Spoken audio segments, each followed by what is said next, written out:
Question number 4 देखिए प्यारे बच्चों। एक श्रेणी दी गई है हमें और श्रेणी ये दी गई है 1 माइनस 1/2 की पावर 2 कॉमा 1/2 की पावर 4 एंड सो ऑन।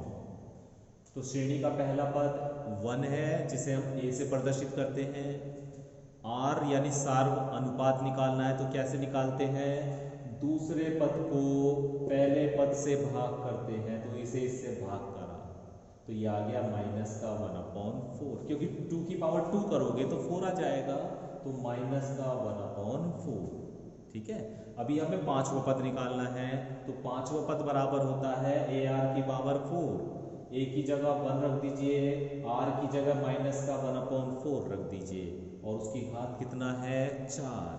इसकी घात आप जब 4 करोगे तो ये माइनस प्लस हो जाएगा, क्योंकि जब किसी माइनस वाली संख्या की घात सम संख्या होती है तो वो प्लस में हो जाता है, तो प्लस हो गया। और 1/4 की घात आप अगर 4 करोगे तो वो 1/256 आ जाएगा, है ना। 4 की 4 बार गुणा कर लो ना, 4 गुणा 4 गुणा 4 गुणा 4, है ना। 4 चौक 16 चौका 64 चौका 1 256, तो ये 1/256 आ जाएगा।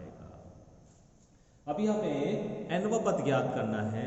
जब जानते हैं n बराबर a r की पावर n-1 होता है, a की जगह 1 रख दीजिए, r की जगह माइनस का 1/4 रख दीजिए और उसकी घात n-1, यही इसका सॉल्यूशन हो जाएगा। ठीक है, तो मुझे उम्मीद है प्यारे बच्चों अभी इतने क्वेश्चन मैंने करा दिए हैं आपको कि आपको अब ये समझ में आ गया होगा कि किस प्रकार से हम पांचवा पद निकाल रहे हैं या nवा पद निकाल रहे हैं या सार्व अनुपात का मान निकाल रहे हैं।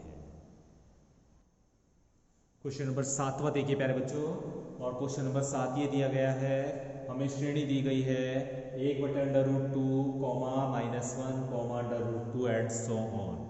तो हमें वही बातें सार्व अनुपात निकालना है, पांचवा पद निकालना है और nवा पद निकालना है। तो देखिए किस तरह से निकालेंगे। a की वैल्यू तो पहला पद हो गया 1/√2। r की वैल्यू कैसे निकालते हो, इस पद को इससे भाग करना होता है तो -1 को इससे भाग कीजिए, तो -1 को भाग करना है 1/√2 से, तो ये √2 यहाँ से उठ के सबसे ऊपर आ जाएगा तो ये हो जाएगा माइनस का √2। तो r की वैल्यू आ गई माइनस का √2, अर्थात सार्व अनुपात हमें मिल गया है। अब हमें पांचवा पद निकालना है जो होता है ar की पावर 4। a की जगह a का मान रख दीजिए, r की जगह माइनस का √2 रख दीजिए और उसकी घात 4 कर दीजिए। अभी अभी मैंने बताया था आपको, जब भी किसी माइनस वाली संख्या है और उसकी घात सम संख्या है तो वो माइनस का प्लस हो जाता है, तो ये हो गया √2 की पावर 4। √2 की पावर 4 का मतलब हो गया √2 गुणा √2 गुणा √2 गुणा √2, और ये चल ही रहा है 1/√2। एक √2 से एक √2 कट गया, √2 और √2 की जब गुणा करते हैं तो प्यारे बच्चों 2 आता है और ये √2 भी बचा हुआ है, तो ये हो गया 2/2। तो पांचवा पद हो गया हमारा 2/2। अभी हमें nवा पद निकालना है। nवे पद होता है ar की पावर n-1। a की जगह 1/√2 और r की जगह -√2 और उसकी पावर n-1। अब यहाँ पे एक काम कीजिए, ये -1 को, इस माइनस वाले चिन्ह को अलग कर लीजिए, तो इसे मैंने ऐसे लिख दिया -1 और उसकी घात n-1। -1 यहाँ से लिया ये -1 और उसकी घात n-1 को अलग कर दिया।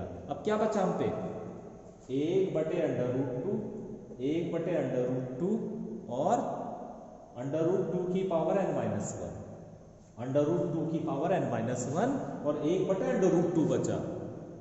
अब √2 को नीचे से ऊपर ले जाओगे तो इसकी घात -1 नहीं हो जाएगी।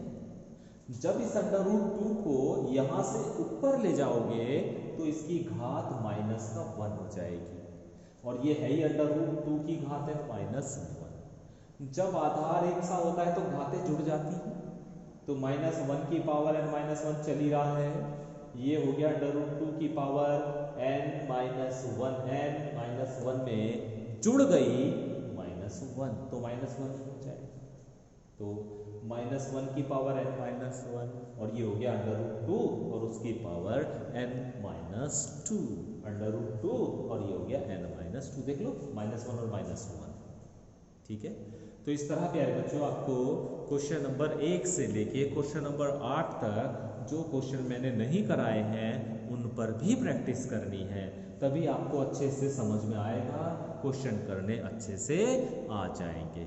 तो आज हम इतना ही काम करेंगे। आप इन्हीं क्वेश्चंस की आप प्रैक्टिस कीजिए और समझिए कि गुणोत्तर श्रेणी क्या होती है, इसकी क्या पहचान होती है, इसका n वां पद क्या होता है, इसका सार व अनुपात कैसे निकाला जाता है।